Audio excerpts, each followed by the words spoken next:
Olá, queridos, bem-vindos a mais um vídeo no canal. Hoje a gente vai conversar sobre esse livro sensacional, que é O Dia em que Selma Sonhou com Okapi, da autora alemã Mariana Leck.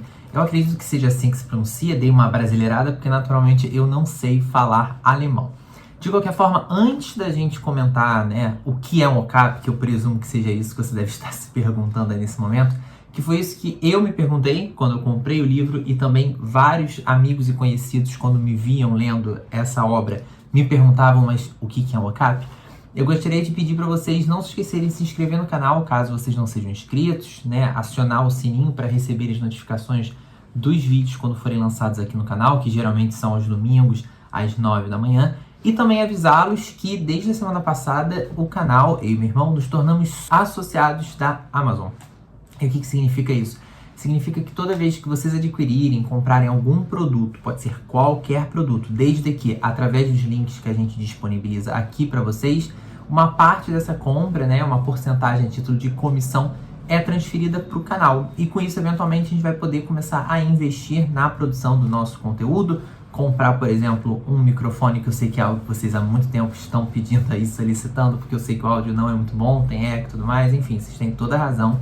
Mas com esse canal, com essa novidade aqui, talvez a gente consiga aí finalmente dar uma melhorada na nossa produção por aqui, tá bom? Então, desde já agradeço a todo mundo que adquirir e comprar através dos nossos links. Mas afinal de contas, Pedro, o que é um Okapi? Você falou, tá enrolando, conta pra gente. Então, gente, um Okapi, de acordo com a própria autora, narradora, na página 14 aqui dessa minha edição, diz o seguinte: o Okapi é um animal bizarro, muito mais bizarro do que a morte, e parece totalmente incongruente com suas pernas de zebra, ancas de tapir, torso vermelho, ferrugem de girafa, olhos de cervo e orelhas de rato.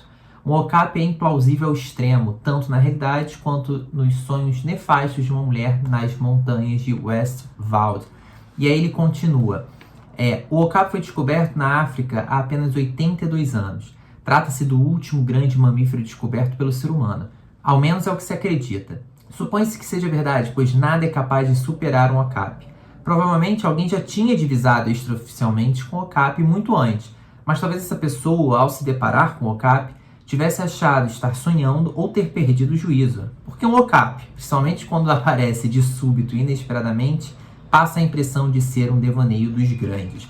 Eu vou deixar então, portanto, para vocês a imagem desse animal que existe, gente. Provavelmente vocês nunca viram um animal tão fofo e ao mesmo tempo tão feio na vida, Eu, particularmente, quando encontrei essa imagem, me deparei com ela na internet, eu falei, gente, onde é que eu compro um Okapi aqui para casa? Mas enfim. E o que tem de mais o fato da Selma ter sonhado com o Okapi? Então, aqui no livro, a gente é informado de que toda vez que a Selma sonha com o Okapi, alguém morre. Então você deve imaginar o impacto que representa toda vez que a Selma sonha com esse animal bizarro. E só para avisar vocês, para vocês não se enganarem, como eu fui enganado, esse livro aqui talvez seja um bom exemplo de um livro com um baita de um marketing, Isso me lembrou muito o Corcunda de Notre Dame, quando a gente sabe que o livro originalmente se chamava Notre Dame de Paris, mas o editor deu a dica ali para o Vitor Hugo alterar o nome da história para o Corcunda de Notre Dame, justamente porque iria alavancar ali as vendas, chamar mais atenção. Eu deixo aqui já consignado para vocês de que a história não gira em torno dos sonhos da Selma. Na verdade, isso não é o ponto principal do livro. Inclusive, a Selma sequer é a personagem principal da história, tá? O livro, na verdade, vai focar na Louise, que é uma menina de 12 anos, mais ou menos, que vive nessa cidadezinha no interior da Alemanha e que é neta da Selma. E, inclusive, a história é contada em primeira pessoa pela Louise, ou seja, a gente tem aqui a visão, inicialmente de uma menina dos seus 12 anos de idade, narrando pra gente um pouco como é a vivência dela nessa pequena cidade. A Louise, ela tem um melhor amigo, que é o Martin, que é uma das figuras mais fofas e queridonas aqui dessa história. Realmente é muito fácil se apaixonar pelo menino, ele é muito bonzinho. E a gente sofre muito com ele também, porque ele é filho do Paul, que é um personagem que aqui no livro ele tem problema com bebidas, e o rapaz, o pai do Martin, ele é muito grosseiro com ele. O garoto tem meio que medo do pai. Então, assim, a gente já tem muita simpatia por ele ser muito fofo. Então, com essa história, sobretudo, enfim, é tudo muito delicado aqui sobre a perspectiva da Louise, como ela enxerga essa história, sobretudo nessa perspectiva da violência que ele, como criança, né, o melhor amiguinho ali dela, sofre. No início da história, a gente já é apresentado também a uma das figuras, na verdade, o meu personagem de longe favorito aqui dessa história, que é o oculista da cidade. E tanto a Louise quanto o Martin veem nesse oculista, muitas vezes, uma figura de amigo, uma figura de mentor, uma figura de avô, muitas vezes, sobretudo para o Martin, que tem no pai, né, nessa figura paterna, uma figura, na verdade, de perigo, de medo e tudo mais, vê no oculista já uma figura de afeto. E o oculista, ele é responsável pelas duas passagens aqui na história que me fizeram chorar, porque não bastou chorar uma vez com esse livro em determinado momento, eu chorei 2 vezes, o que pra mim é muito, inclusive foi a razão de eu já ter favoritado esse livro, apesar dele não ser perfeito. Se você pegar uma lupa e ficar, sabe, procurando picuinha, digamos assim, você vai achar ali alguns pontos fora da curva, que talvez pudessem ser elementos que eventualmente prejudicassem ali numa avaliação final, mas como ele é um livro que me pegou e mexeu comigo, é um dos livros que eu já favoritei no Scooby, inclusive eu dei 5 estrelas, porque eu acho que no final das contas literatura é isso, né? Literatura é aquilo que mexe com a gente e nos toca.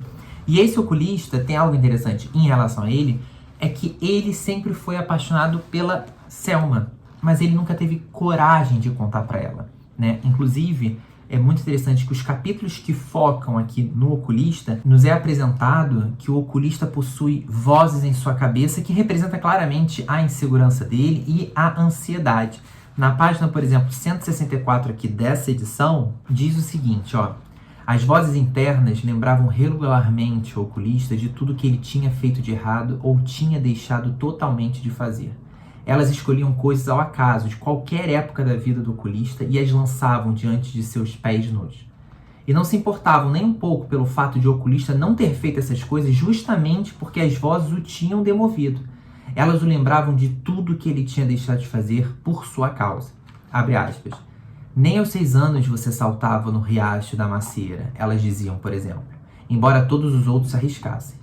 Mas vocês me aconselharam a não saltar, retrucava o oculista. Agora isso não tem nenhuma importância, diziam as vozes. O que importava era sempre decidido por elas e nunca pelo oculista. E isso fez com que, durante a sua vida inteira, por mais que ele amasse a Selma, ele não tivesse tido a coragem de contar para ela que ele era apaixonado, né? Que ele vivia esse amor. E no início do livro, bem no início, nos é dito que a Selma acorda um belo dia e diz: queridos, sonhei com o Okapi. E isso causa um fuzuê na cidade. Porque é uma cidadezinha muito pequena, né, da Alemanha, aquelas cidades onde todo mundo se conhece, sabe? Então, assim, uma notícia, uma fofoca, digamos assim, não consegue ficar restrita a apenas um grupo de pessoas, toda a cidade fica sabendo. E essa notícia de que a Selma Sokol Okapi, portanto, alguém iria falecer, morrer nas próximas 24 horas, também chegou ali aos ouvidos de todo mundo. E isso cria um caos. Porque aquilo, toda vez que ela sonha, as pessoas ficam inseguras, sem saber se serão elas dessa vez que vão morrer, ou quem será que vai falecer no final das contas. Então, todo mundo começa a agir como se fosse o seu último dia. E o oculista, e eu vou dar só um enfoque nele, toda vez que ela sonha com o Okapi, ele se decide que vai contar pra ela, né, que a ama.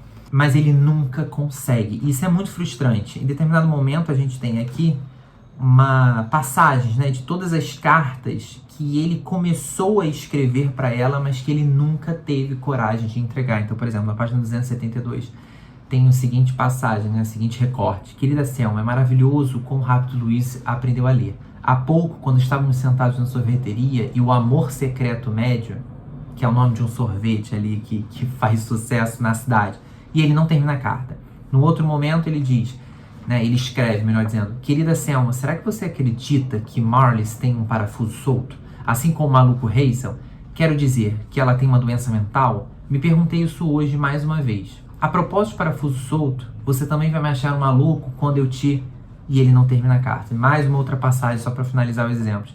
Querida Selma, o eclipse solar de hoje foi espetacular. A propósito de escuridão, para mim, você é o oposto de... Enfim, aí você tem várias passagens aqui de cartas que ele começou a escrever, mas ele nunca teve coragem de contar para ela. A primeira parte do livro, portanto, vai girar em torno desse acontecimento, que é o sonho dela, e vai finalizar, a primeira parte do livro finaliza justamente com o falecimento. A gente descobre, né, dentre todos os personagens aqui, porque a primeira parte do livro é voltada basicamente para a gente conhecer um pouco dos personagens que vão compor aqui a vida da Louise, que é a personagem principal e, portanto, também a narradora da história, que são personagens altamente excêntricos. Todos os personagens aqui são um pouco maluquinhos. É muito divertido ler sobre eles, sabe? Todos os personagens dessa cidade, na verdade, funcionam como uma grande família para Louise.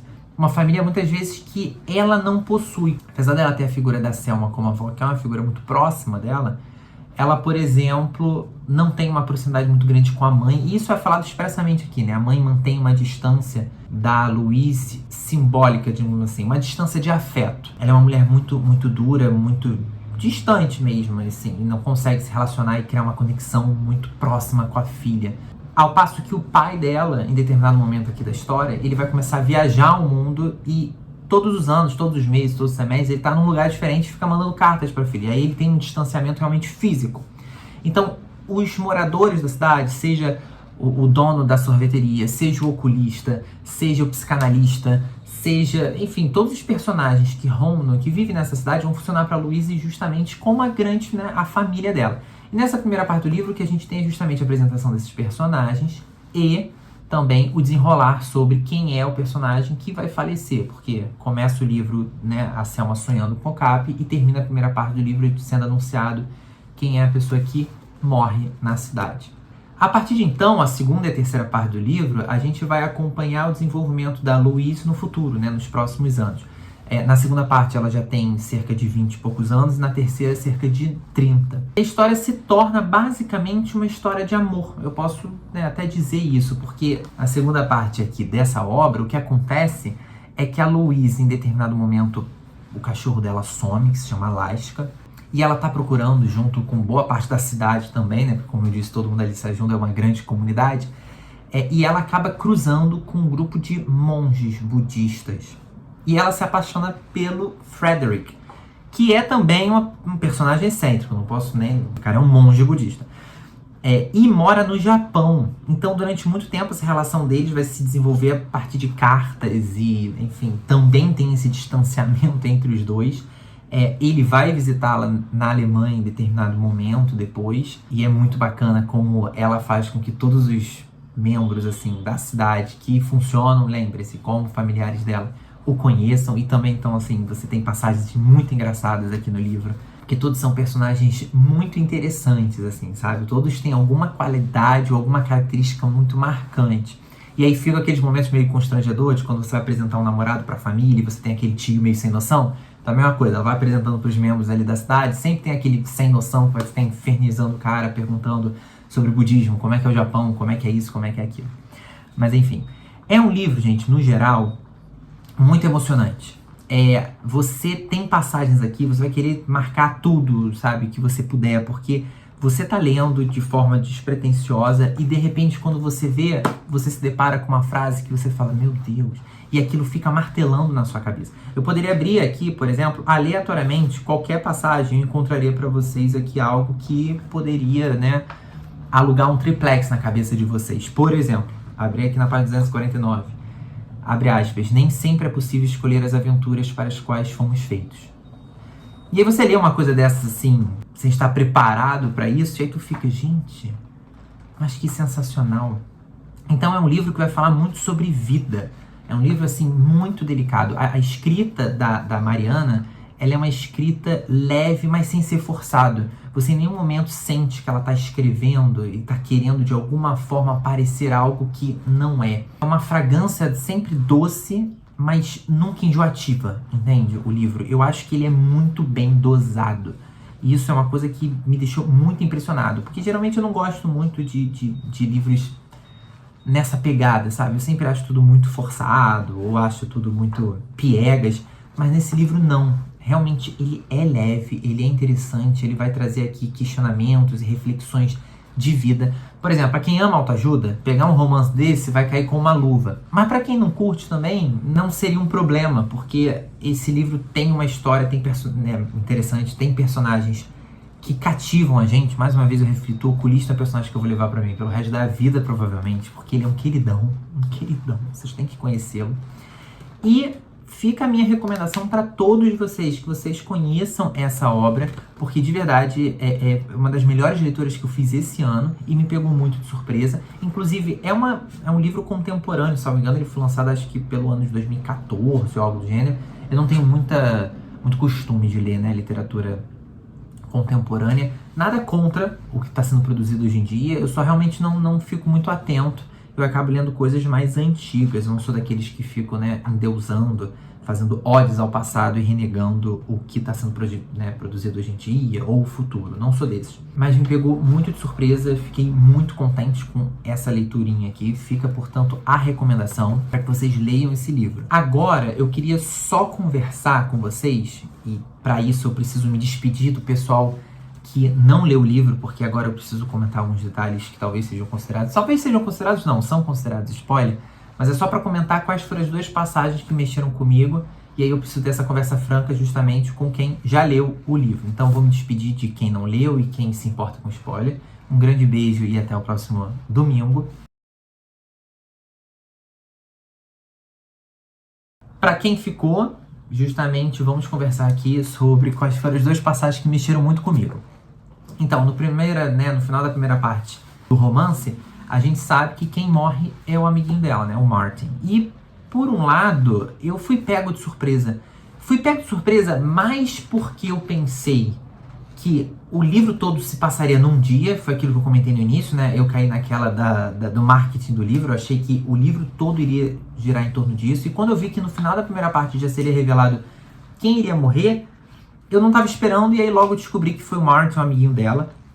E as passagens, né, a passagem que eu chorei e fiquei muito mal, é quando a Louise pergunta pro oculista, né, por que o Martin morreu e não ela. Porque não sei se vocês lembram, ele morre porque a porta do vagão, né, trem que eles vão juntos pro colégio, abriu do lado dele e ele caiu.